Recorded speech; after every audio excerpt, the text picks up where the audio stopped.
Okay, welcome back to Tuesday morning. I'm going to give you a short little screencast on writing your poem. I would like you to write a poem, and basically, you have a lot of freedom here when you write your poem. Okay, one of the things that you can look at is you can, of course, go online to get an idea. I found one really good website, and you can see it's up here. It's called Poetry for the number 4kids.com. Okay, and they give you all kinds of information on how to write a poem if that's something that you're interested in.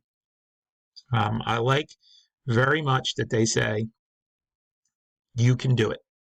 Okay, um, and I think that some of you are a little bit afraid of writing a poem because basically you think you don't know what to do.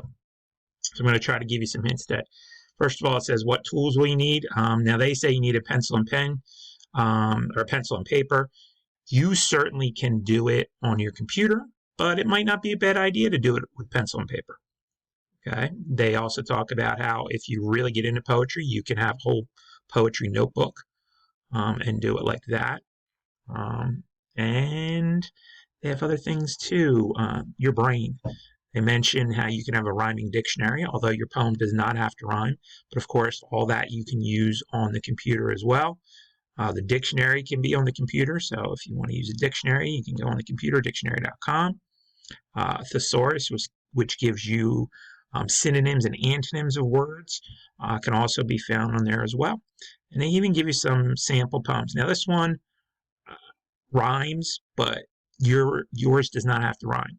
So you could do something like, my dad's a secret agent. He's an undercover spy. He's the world's best detective. He's the perfect private eye. He's a Pinkerton, a gumshoe. He's a snoop and he's a sleuth. He's unrivaled at detecting and uncovering the truth.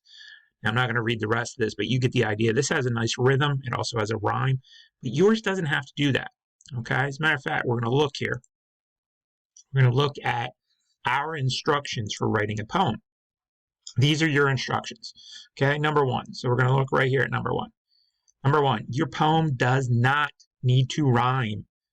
Okay. Oh, that's wrong. It says needs a tile. Needs a title, not a tile. Okay. So your poem does not need to rhyme. It's free verse. Free verse simply means you decide how your poem is written. It can have the rhythm like the poem that I just read you about. My dad's a detective.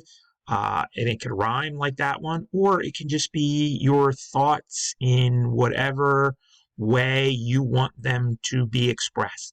Okay. You do need to have a title. Okay. Remember when we looked at this poem here, they had my dad's a secret agent. Okay. But you definitely have to have a title. Okay. Try to make it creative and interesting. I want your poem to be at least 6 lines. It can certainly be more if you want, but let's try 6 lines. Now, there is no, let's say, limit or minimum for how many words are in a line. Technically, you can have, as few as 1 word in a line, but I don't want like a 6-word poem. Okay, so don't say, oh, you said we only had to have 1 word in a line. Express yourself. Okay, and that kind of brings, you can't really express yourself with 6 words total. You would have to be really, really good in order to do that.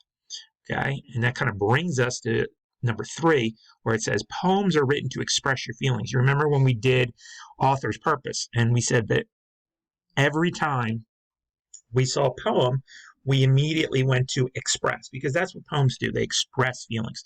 So express your feelings. Excuse me. Express your feelings about whatever your topic is. And that kind of brings us right into number 4. Your topic is your choice. Now, on Friday, I asked you to go outside and give me some observations, to sit and just take notes for 5 minutes about whatever you saw, whatever you smelled, whatever you heard, whatever. So you can use your observations from Friday and write a poem about that. Maybe you could do how you feel about online school. Maybe instead you could write about how you feel about staying home all the time. Or you could do anything. Whatever's important to you, whatever you want to express, that's what I want this poem to be about. Okay?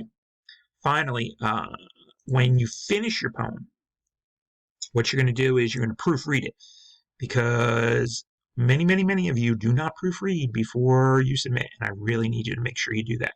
So you're going to submit, you're going to proofread your poem, and then you're going to post it on Classroom.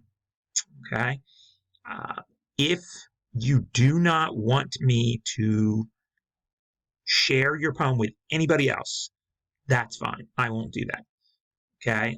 I would like to share some of the poems, but I'll always ask your permission first before I post anything. So for those of you that are nervous about me sharing your poem with somebody else, I'm not going to do that unless I get your permission. Okay? So this is going to be you and me and whoever else you decide to share it with. All right? So that's what we're doing with the instructions for writing a poem. Remember, if you wanted to go to this website, it's poetryforkids.com, and it'll give you some good information. So as it says right here, what I want you to do is I want you to start right now. Okay? And make sure you edit, but wait until you're done writing to start edit, because that will help you just get your thoughts down. Okay? And at first, don't worry about spelling and punctuation, but then go back and finish up. Okay? Remember, poems can be about almost anything. Okay? So one last look at the instructions. Doesn't need to rhyme. At least 6 lines, more if you want. Express your feelings. That's what I'm looking for most of all, is for you to express your feelings. Your topic, your choice, your poem.